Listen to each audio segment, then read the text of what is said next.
Lacrosse Legends.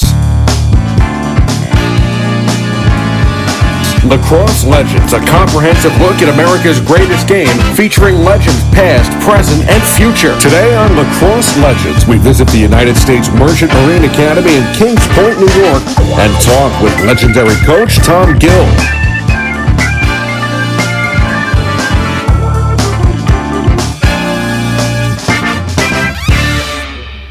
Welcome to the campus of the United States Merchant Marine Academy in Kings Point, New York, one of the 5 federal service academies in the country. Today we speak with the head coach of the United States Merchant Marine Academy lacrosse team, one of the greatest minds the country has to offer, head coach Tom Gill, who's been at the school for 30 years.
The United States Merchant Marine Academy, a federal service academy educating leaders of exemplary character who aspire to serve the national security, marine transportation, and economic needs of the United States as merchant marine officers and commissioned officers in the armed forces.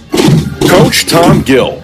In 2020, Tom Gill will enter his 30th season as the head coach of the lacrosse program at the United States Merchant Marine Academy. Since his arrival at Kings Point, 7 conference championships, 8 ECAC Metro New York, New Jersey championship appearances, 6 consecutive maritime tournament crowns between 1994 and 99, and an appearance in the NCAA tournament. The Academy named him the recipient of the Coach Omelchenko Coach of the Year Award in 1998, as well as 2007 and 2017. Gill has also coached a total of 5 All-Americans and 2 NCAA statistical champions while at the Academy. Coach Gill has also been heavily involved with lacrosse on an international level as both a player and coach. Coach, you've been at this for quite a long time. How would you say lacrosse has evolved in your time, not only playing but coaching the sport? The equipment of the game has changed. The strategy, the basic fundamentals, a lot of that has stayed the same. Some of the rules have changed, which limits you to do certain things. When I first got involved, you're able to have 10 long sticks on the field. You're able to take a goalie off the field. You didn't have to have a goalie stick on the field. You could do certain things that way. 1979, there wasn't a face-off. I was on the rules committee when we turned around and said that shoulder pads had to come on. I think it is a competitive, combative sport, and there is body contact. I think shoulder pads need to be standardized and worn a little bit better. Our equipment needs to go a little bit more like hockey. People need to wear it and stop playing around with it. A lot of injuries that do occur is overuse of certain muscles and tendons, but not wearing the proper equipment. The stick is obviously the biggest change. And the helmet. We used to wear those bucket helmets. When I first started, we wore a football helmet with a face mask on it. Specifically with regard to the visors on the helmets, how does that impact the game? They have to be clear. It's in the rule book. You have to be able to see the individual's eyes because of concussions or if they get knocked out. If there is a shade to the face mask, they have to have a doctor's note, even at the collegiate level. Otherwise, they're outlawed. The other issue with the helmets that I have a pet peeve with is there's a rule in the rule book that says you're not allowed to wear anything that disrupts the goalie. And a lot of these helmets are now chrome. Really shiny. The sun hits it and there's a really big reflection that comes off. And in my viewpoint, those helmets should be illegal because if a goalie gets caught turning around and the sun hits it, they can't follow the ball, and I believe that that's a major safety issue. And the way that the rule is written in the rule book, those are illegal, and I think that should be enforced that way. Why do you think Long Island has become such a key place for quality talent to develop? Well, it's one of the hotbeds. I mean, traditionally, for years, it's been in this area. It's been Long Island, Baltimore, and then the central New York area. Those are the three big hotbeds. There's 64 public high schools on Long Island. All of them played. And then you had, 51 in Suffolk County played, and then the development of the private schools, the Catholic League. So the number of students that are here and the youth programs that they have help develop a lot of that talent. From a coaching standpoint, for you, how has recruiting and preparation changed over the years? Well, recruiting today is very similar to recruiting at Division I for the Division III and service academies. When I coached at Cornell and Hofstra and Duke, our recruiting is much more intense than it was then. Plus, here at the academy, we're a national institution, so we have to be able to recruit nationwide. On that note, I want to touch on your recruiting for this institution specifically. What's your pitch? What's your message to potential student athletes who may want to play at the Merchant Marine Academy? Well, the first thing we look for is people that are interested in the service academies. Number two, a lot of them don't know much about it, although the word's starting to get out. It's the best product from all the service academies. Their C year is an experience that they can't get at any other school. Plus, they graduate with a license. They have an opportunity to go active duty or they can go reserves. They do have a commitment as far as military is concerned, but it can be either in the reserves or it can be active duty depending on what their choices are by the time they graduate. Next on Lacrosse Legends. You're watching Lacrosse Legends.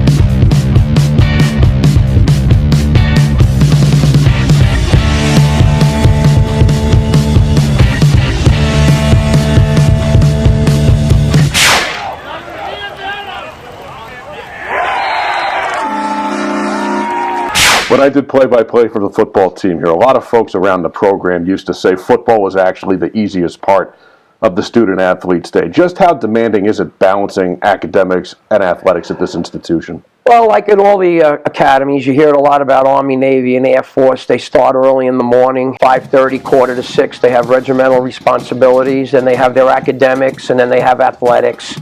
One of the unique things that also pops up with our institution is they're doing 4 years of academic work in 3. They are taking anywhere between 18 and 23 credits a semester because of that C year. They have to get their academics in, so they can graduate with their bachelor's degree by the time their 4 years are up. The world has certainly changed since you started coaching. This is the electronic age that we're in now. Everybody's on their phones, computers, iPads. Attention spans seem to be very shorter. Has coaching, if at all, changed in terms of relating to student athletes? No, I don't think so. There's certain rules when we're out in the field in the locker room. We don't let them use any of that, and it's really for their protection. Probably the biggest part of the social media computer age is more people want to do emails compared to talking on the telephone.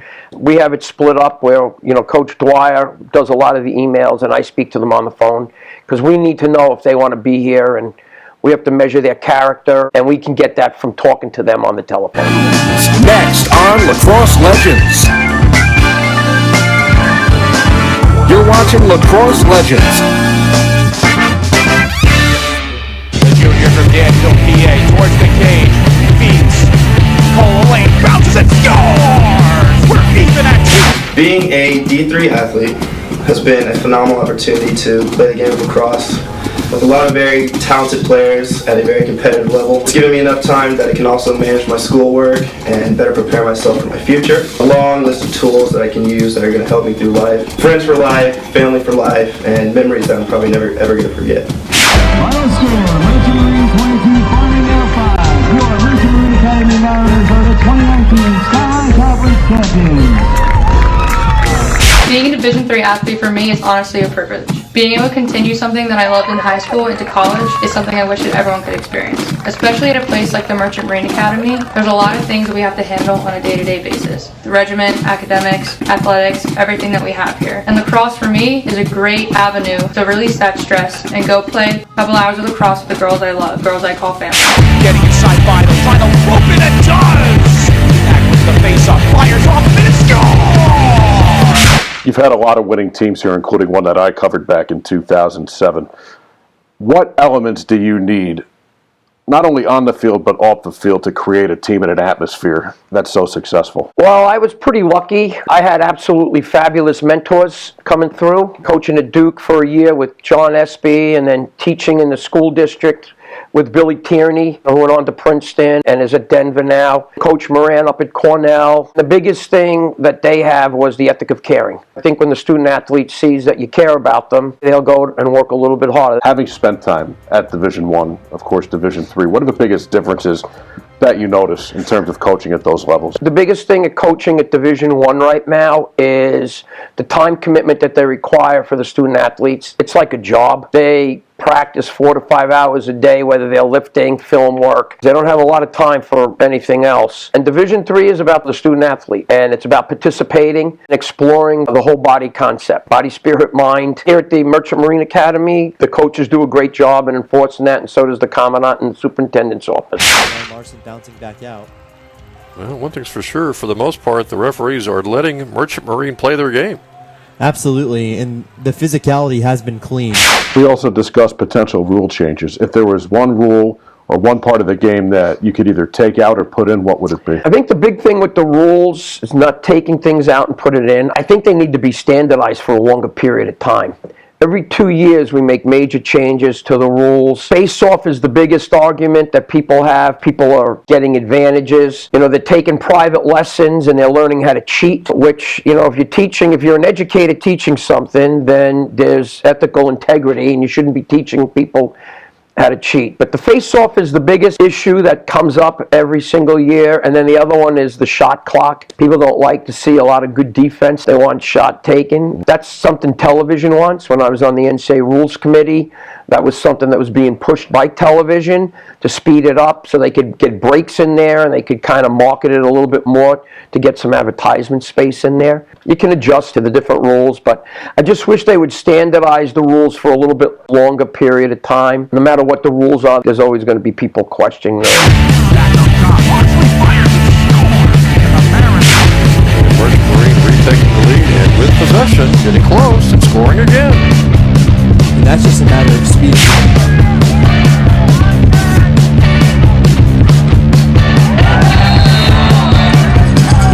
Beyond college, for those that want to play professional lacrosse or coach, what do you recommend is the best path forward for them if they want to make lacrosse a big part of their life like you have? If they want to get into the coaching and teaching aspect of it, this is one of the things that I have a little pet peeve with. We're losing more and more educators. People that are going into the profession of coaching are not true educators. It's not about the X's and O's. It's about the development of the student athlete. If you go through the development of the student athlete, then the wins are going to definitely turn around and come. Plus, you have a better understanding of how they develop, how you can teach certain aspects and communicate with them better on a different level. How do you see the future of the game from where it's come to where it is now over the next 10 to 20 years? Well, the game here in the United States or throughout the international game? We could start in the United States. I also want to talk about international. Well, I think the game is really growing. Our admissions office asked us this year. We don't have many students that came in from the state of Utah. There was a big tournament going on out there this summer.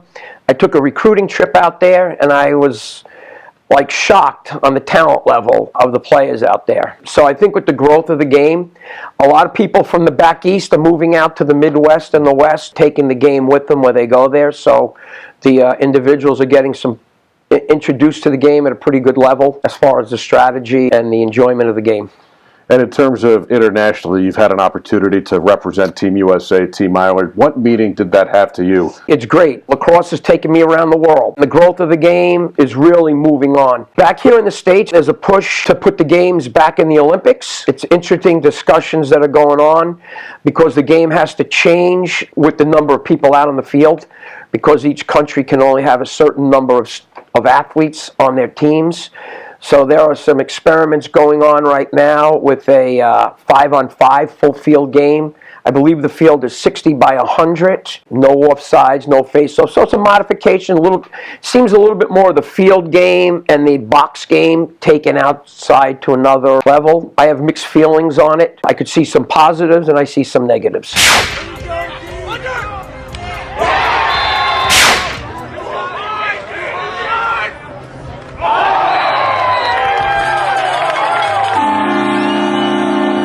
Now Cole with 2 already. Can he get the sombrero towards the cage? Stuffs and scores!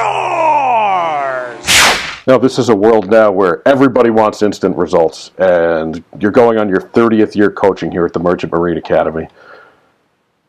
What's the key to being in a position, I wouldn't say for so long, but having so much success in one place for so long? Making minor adjustments to how you work with the student athlete, but just keeping all the core values that you believe in the same and just reinforcing them. You touched on it before. Let's dig into it a little bit more. What makes the Merchant Marine Academy not only lacrosse player, but student athletes so special? The day that they go through and the training and the leadership that they have. I mean, the C year is the key. They are out on commercial vessels. So you take a freshman, 18 years old, really young adult. He's going out on a vessel, and he could be going into the Persian Gulf. He could be going into Northern Europe. He could be going down to South America. He could be going around the Horn of Africa, running into pirates, going through the Suez Canal where piracy is big. It's the only institution that has a battle standard.